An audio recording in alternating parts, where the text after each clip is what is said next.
sahabat Pijar TV, saat ini saya sudah bersama dengan Bapak Bunadi Subrata, seorang gembala senior, tetapi juga Dewan Eksekutif dari Pelayanan Desa Terpadu. Halo, apa kabar Pak? Baik, Ya. terima kasih. Pak, saya ingin bertanya Pak, bagaimana membangun kerohanian dalam keluarga? Yang pasti salah satunya harus ada mesbah keluarga. Sebenarnya seberapa penting sih Pak, mesbah keluarga itu? Iya, Tuhan mengajarkan prioritas. Nomor satu, hubungan kita sama Tuhan harus baik dan benar. Nomor dua adalah bicara keluarga. Baru kita bicara tentang pelayanan atau pekerjaan kita. Meskipun pekerjaan kita, pelayanan kita sukses, tapi kalau keluarga kita nggak ditata dengan baik, berarti kita sebenarnya juga tidak sukses. Nah, untuk supaya keluarga kita bisa kita tata dengan baik, tentu kita mesti menghadirkan Tuhan dalam keluarga kita. Karena hanya Tuhan yang bisa memulihkan keluarga kita, memberkati secara maksimal keluarga kita. Nah, bagaimana caranya kita menghadirkan Tuhan dalam keluarga kita? Nah, salah satu adalah mengenai mesbah keluarga. Oleh sebab itu, maka perlu sekali kita membangun mesbah keluarga. Dan menarik ketika kita bicara tentang mesbah, Alkitab mengajarkan ternyata pembuat atau pendiri mesbah itu seorang pria. Misalkan Nuh membangun mesbah atau mendirikan mesbah, Abraham, Daud dan sebagainya. Berarti seorang suami atau seorang ayah harus menjadi inisiator. Dia menjadi penggerak yang kemudian mengajak istri dan anak-anak untuk membangun sebuah mesbah keluarga.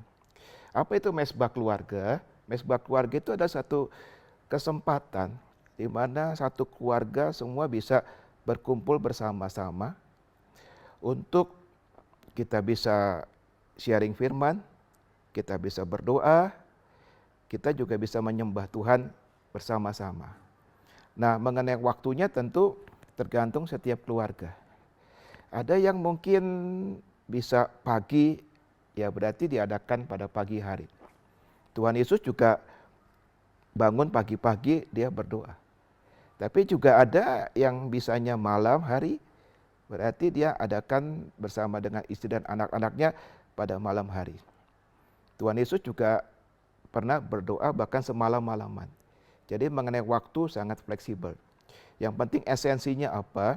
Yaitu menghadirkan Tuhan atau menghadirkan kerajaan surga di dalam keluarga kita. Iya Pak, ketika sebuah keluarga membangun mesbah ini dengan kata lain menghadirkan Tuhan dalam keluarga, sebenarnya berkat apa sih yang mereka dapat dari membangun mesbah keluarga ini? Iya. Jadi kita diajarkan dalam doa Bapa kami, salah satunya adalah datanglah kerajaan-Mu. Jadi bicara kerajaan surga itu bukan hanya nanti ketika kita pulang ke surga baru kita menikmati kerajaan surga. Jadi Tuhan malah mengajar dalam doa Bapa kami, datanglah kerajaan-Mu. Berarti kerajaan Tuhan, kerajaan Allah itu bisa didatangkan. Apa itu si kerajaan Allah? Kerajaan Allah itu kata kitab Roma pasal 4 ayat 17 bukanlah makanan minuman. Tetapi bicara damai, bicara sukacita, artinya hal-hal yang sifatnya rohani. Nah, itu bisa didatangkan ke dalam keluarga kita. Bagaimana caranya didatangkannya? Ya lewat doa. Nah, itu sebabnya kenapa kita harus membangun mesbah keluarga. Sebab dalam mesbah keluarga ya kita memasukkan unsur doa di situ. Doa secara korporat, suami, istri dengan anak-anak. Mendatangkan kerajaan surga juga dengan cara menyembah Tuhan. Nah, di dalam mesbah keluarga juga ada unsur menyembah Tuhan di dalamnya. Sehingga ketika kita membangun mesbah keluarga, maka kemuliaan Tuhan, kehadiran Tuhan akan kita rasakan. Nah, ketika Tuhan hadir, tentu berkat-berkat yang tadi itu akan kita rasakan. Ya, damai sejahtera lah, sukacitanya, dan sebagainya. Iya. Tadi kita bicara berkat. Sekarang kita ingin tahu nih Pak, prinsip-prinsip yang harus dibangun dalam mesbah keluarga ini apa saja, Pak? Ya, yang pertama tentu suami istri harus sepakat dulu untuk yuk sama-sama membangun mesbah keluarga. Lalu berikutnya tentu dengan anak-anak. Seandainya memang anak-anak masih bersama dalam satu keluarga. Ya, berarti bicara tentang komitmen, bicara tentang kesepakatan. Yuk kita bangun sebuah mesbah keluarga. Nah, setelah itu tentu harus ada pengorbanan. Misalnya pengorbanan waktu. Ya, artinya kalau kita sudah sepakat, katakanlah mesbah keluarga kita bangun jam 8 malam katakan, atau jam 9 malam.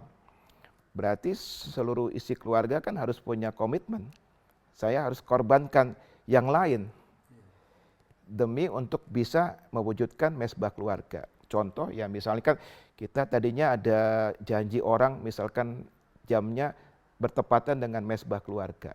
Ya artinya kita mesti memilih kan mana yang lebih penting. Kalau kita sudah komit mementingkan mesbah keluarga, ya dengan kata lain kita bisa katakan menolak atau kita bilang sorry ya kita reschedule janji kita dan sebagainya.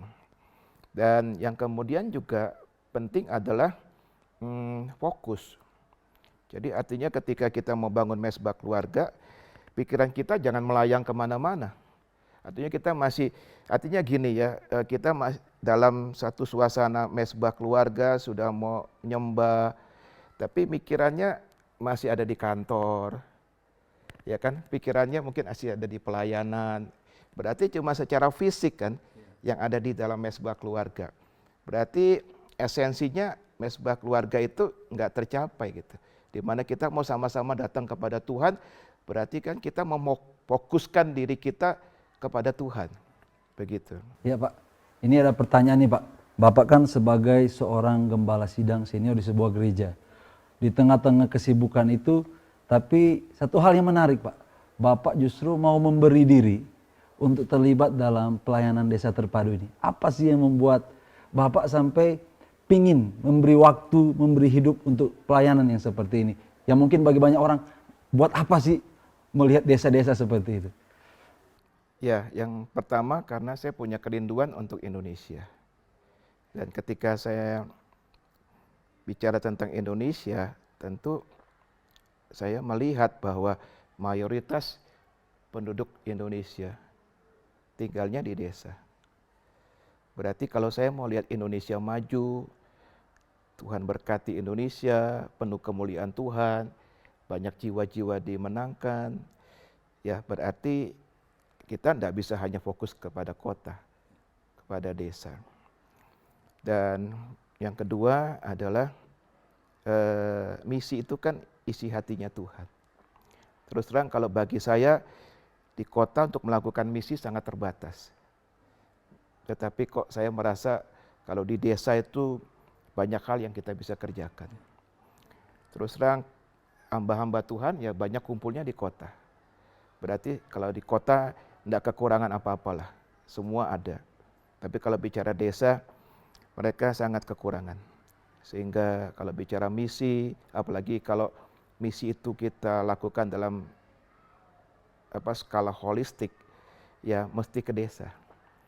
Kita memberi firman, kita mungkin memberi penyuluhan kesehatan, mungkin kita bicara pendidikannya dan sebagainya.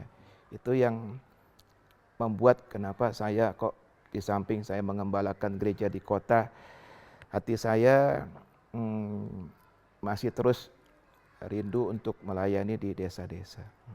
Mungkin Bapak bisa berbagi pesan kepada pemirsa Pijar TV atau mungkin kepada hamba-hamba Tuhan bahkan gembala-gembala sidang yang mungkin saat ini mereka ingin ikut terlibat dalam pelayanan seperti yang Bapak kerjakan saat ini. Ya, Indonesia sangat luas. Pelayanan misi untuk desa-desa sangat terbuka. Salah satu wadah yang Tuhan sudah bangun sudah 31 tahun yaitu Pesat Pelayanan Desa Terpadu. Yang memang kami punya kerinduan secara konsisten tidak berubah yaitu ingin melihat kerajaan Allah hadir di desa-desa. Saya punya harapan semakin banyak ya orang-orang hamba-hamba Tuhan, anak-anak Tuhan yang punya hati juga untuk menjangkau, melayani Tuhan di desa-desa. Secara holistik kita bersama-sama bergandengan tangan. Tidak selalu harus pendeta, karena kalau bicara desa banyak hal yang kita bisa lakukan. Ya, kita punya profesi seorang dokter, kita bisa jadi berkat di desa. Kita punya profesi mungkin seorang bisnismen, pengusaha, kita bisa jadi berkat di desa-desa. Indonesia sangat luas. Kita tahu satu hari ya firman Allah berkata bahwa kemuliaan Tuhan akan datang, hujan akhir akan turun. Saya percaya itu juga bagi Indonesia. Maka semakin banyak orang-orang yang terlibat punya hati untuk desa-desa, maka saya percaya semakin cepat kita bisa melihat Indonesia yang kita cintai ini penuh dengan kemuliaan Tuhan. Puji Tuhan Pak, terima kasih, Tuhan Yesus memberkati. Sama-sama, Tuhan berkati. Bagi saudara setiap pemirsa Pijar TV, kita belajar bahwa membangun mesbah di dalam keluarga itu sangat penting. Karena kita menghadirkan kerajaan Allah di dalam keluarga kita. Bahkan kita bisa menghadirkan kerajaan Allah dalam keluarga kita juga rindu membangun kerajaan Allah di tengah-tengah bangsa kita, khususnya mulai dari desa-desa. Kiranya apa yang kami diskusikan pada saat ini boleh menjadi berkat bagi saudara. Terima kasih, Tuhan Yesus memberkati. Salam terang bagi Indonesia.